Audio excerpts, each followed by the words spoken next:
कर्म की स्वतंत्रता बहुत महत्वपूर्ण विषय है।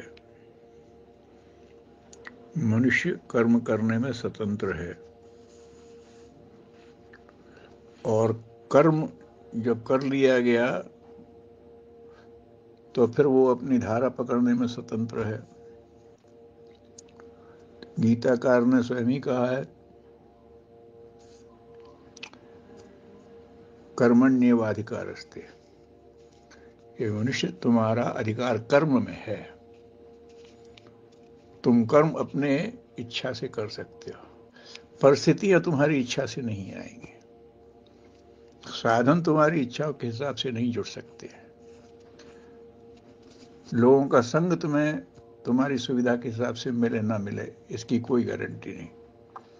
लेकिन जो भी मिले, सत्संग मिले, कुसंग मिले, खराब परिस्थितियां, अच्छी परिस्थितियां हैं, उसमें तुम कर्म क्या करो ये मनुष्य का अपना निर्णय है। और जब कर्म सही करता रहता है तो जो भी विसंगतियां, सबके परिणाम समझ जाते हैं। ऐसे तमाम उदाहरण मिलते हैं। हरिश्चंद्र का एक उदाहरण ले लो। हरिश्चंद्र ने कोई बुरा कर्म किया था क्या कि जो उसको इतनी परेशानियां झेलना पड़ी? राज्य छूट गया, खुद बिक गया, पत्नी बच्चे को बेच दिया। शर्त तो देवताओं में, ऋषि में लगी थी कि हरिश्चंद्र की परीक्षा कर देख लो, उससे ऐसा कोई व्यक्ति मिलेगा नहीं। अब उनका शर्त लगी है, ये बेचारा परेशान हो रहा है। तो हरिश्चंद्र ने क्या नहीं झेला सबको पता है। लेकिन परीक्षा हो गई, तब सारे पर्दे खुल गए। ऋषि भी आगे खड़े हो गए, देवता भी आगे खड़े हो गए, और सब पर्दा खुला के खरीदने वाले भी देवता ही थे, परेशान करने वाले भी देवता थे। लेकिन हरिश्चंद्र स्थापित हो गए युगों युगों के लिए। किसने स्थापित किया? उनके कर्म ने। देवताओं को किसने नतमस्तक कर दिया? उनके कर्म ने। इसलिए कर्म की बहुत महत्ता है। ऋषियों ने इसके संबंध में बहुत लिखा है। एक सूक्त है, उसमें उपनिषद में कह रहे, तस्मै नमः कर्मणे। मैं उस कर्म को नमस्कार करता हूं। कैसा कर्म है? उसमें लिखा है उनने, जिस कर्म ने ब्रह्मा को कुम्हार की तरह तमाम रचनाएं करने के लिए बाध्य कर दिया, जिस कर्म ने विष्णु को बार बार अवतार लेने के लिए बाध्य कर दिया,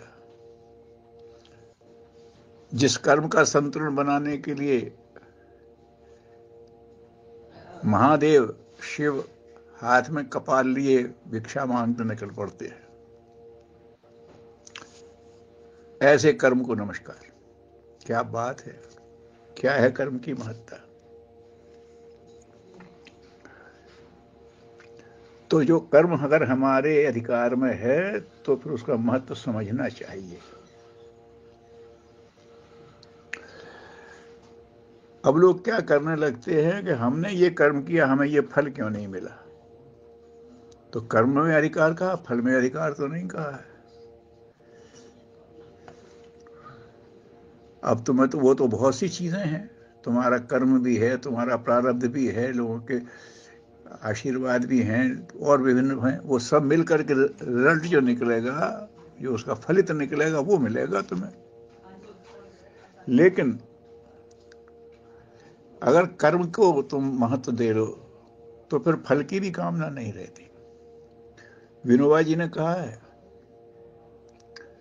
अरे कर्म का फल, अरे जीवन रूपी कल्प वृक्ष मिला है, उसका फल है कर्म। मनुष्य जो जीवन मिला है उसमें कर्म की स्वतंत्रता, इससे बड़ा और फल क्या हो सकता है? कहते हैं, अगर अच्छा कर्म किया तो जीवन सफल हो गया। अच्छा कर्म किया तो जीवन सफल हो गया। परिणाम की बात नहीं है। यहां जितने स्वतंत्रता संग्राम सेनानी हुए हैं, शुरू से लेके अब तक उन्होंने भारत को स्वतंत्र कराने के लिए काम किए, लेकिन उनके समय में तो भारत स्वतंत्र हुआ नहीं, तो फल तो नहीं मिला, लेकिन उस कर्म ने उन्हें महानता तक पहुंचा दिया, उनका जीवन सफल हो गया। तो किसने सफल कर दिया? कर्म ने। तो जिस कर्म से जीवन फलयुक्त हो जाता है वो फल है। और विनोबा जी कहते हैं फल में से फल नहीं लगता, फल जब पकता है तो उसमें बीज बनता है और फिर उसमें से ढेरों वृक्ष निकलते हैं और फिर वृक्षों में से तमाम फिर फल निकलते हैं। वो एक साइकिल है। अभी जो हमने कर्म किया है ये फल है हमारे इस जीवन का, और इस जीवन के फल में से बीज निकलेंगे तमाम संस्कारों के, तमाम परिस्थितियों के, तमाम अवसरों के, और वो फिर फलित होंगे। तो फल में से फल की कामना क्यों करते हो? तो ये एक बड़ी भारी बात है। और जो देखा जाए कि कर्म का अपना सुख है, आज फल का सुख मानता है आदमी, कर्म का अपना सुख है। अभी जिन स्वतंत्रता संग्राम सेनानियों की बात की वो पूर्ण संतोष के साथ गए कि मैंने अच्छा कर्म किया और मैं धन्य हो गया, पूरे संतोष के साथ गए। चाहे पंडित राम प्रसाद बिस्मिल और अशफाकुल्ला फांसी पर चढ़ रहे हैं, लेकिन पूर्ण संशय मैंने हिला दिया भारत सरकार को, ब्रिटिश सरकार को हिला दिया। भगत सिंह इनकलाब जिंदाबाद बोलते हुए जाते हैं बात में। क्यों? कि सरकार हार गई, उन्होंने नियम बदल करके उनको फांसी दी, नहीं झेल पा रहे थे उनके दबाव को। तो जो अच्छा कर्म होता है उसका अपने आप में एक सुख होता है। अच्छा कलाकार है, वो कला बनाता है और लोग देखते हैं तो सुखी होते हैं, लेकिन उस कलाकार से पूछो जब वो कलाकृति बनाता है तब उसके अंदर क्या उल्लास होता है? वो तो उसके अंदर के कर्म करने का जो उसके अंदर से एक उल्लास उभरता है, उसकी एक छलक है, थोड़ा सा छलक पड़ता है जो लोगों को मिल जाता है। तो अपने कर्म का अपने आप में एक बड़ा भारी महत्व है। शानदार कर्म किया वो व्यक्ति शानदार हो गया। जैसे मैंने बताया बहुत से लोग सफल नहीं हुए, लेकिन कर्म शानदार हुआ।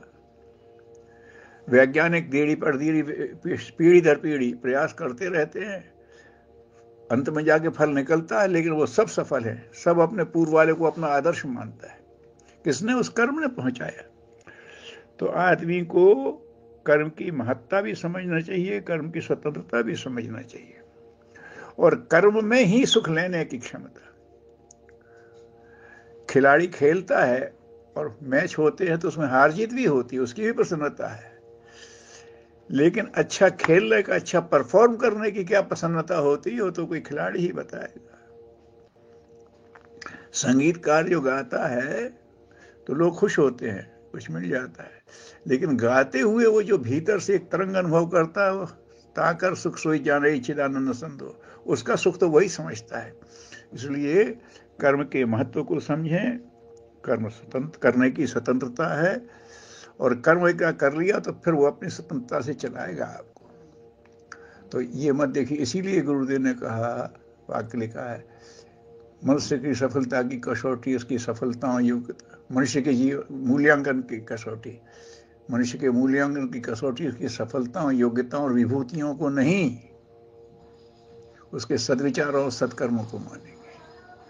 विचार भी एक कर्म है और कर्म भी एक विचार है। गुरुदेव ने कहा है कर्म का सूक्ष्म विचार और विचार का विकसित रूप कर्म। तो ये कौन अच्छे विचार करता है, कौन कर्म करता है, उन सबको सुख मिलता है। तो कर्म के इस महत्व को समझें और कर्म की साधना करें, और इसी जीवन में गौरव, गरिमा और सुख की, स्वर्गीय सुख की अनुभूति करें। और अगर कर्म से होने वाले फल की कामना हट गई तो मुक्ति भी इसी जीवन में मिल जाएगी। तो ऐसे कर्म की साधना करें, उसकी हमें स्वतंत्रता है, और उसके हिसाब से परिणाम पर पहुंचे। लोग कहते हैं कि साहब हमने कर्म किया, हमें फल दो। यूँ समझ लो कि भगवान ने मनुष्य को अपना साझेदार बनाया। उसने कहा देख भाई हम लोग साझेदार चलेंगे। गुरुदेव ने भी अपने जीवन में कहा हम भगवान के साथ साझेदारी सिखाते हैं।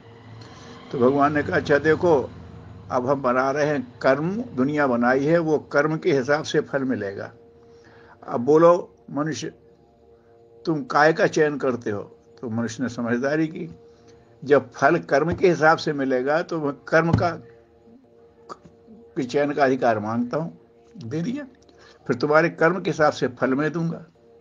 अब कोई कहा मुझे तो फल चाहिए, ठीक है, तुम फल ले लो, तो फिर उसका कर्म का निर्धारण वो करेगा। अगर ये फल चाहिए तो ये कर्म करो, लेकिन फल कर्म के बगैर नहीं मिल सकता। तो ये मनुष्य ने अच्छा किया कि कर्म का अधिकार मान लिया कि जब हम कर्म करेंगे फल तो आना ही आना है। खेती करिए अनाज की, सहज घास भूस होए, कबीर ने लिखा है। अनाज की खेती करो, घास भूस तो हो ही जाता है। कर्म की खेती करो तो यश स्वर्ग मुक्ति ये तो साथ साथ चले आएंगे। कर्म का महत्व समझें, कर्म की स्वतंत्रता के अधिकार का सदुपयोग करें और श्रेष्ठ जीवन के अधिकारी बने। ओम शांति।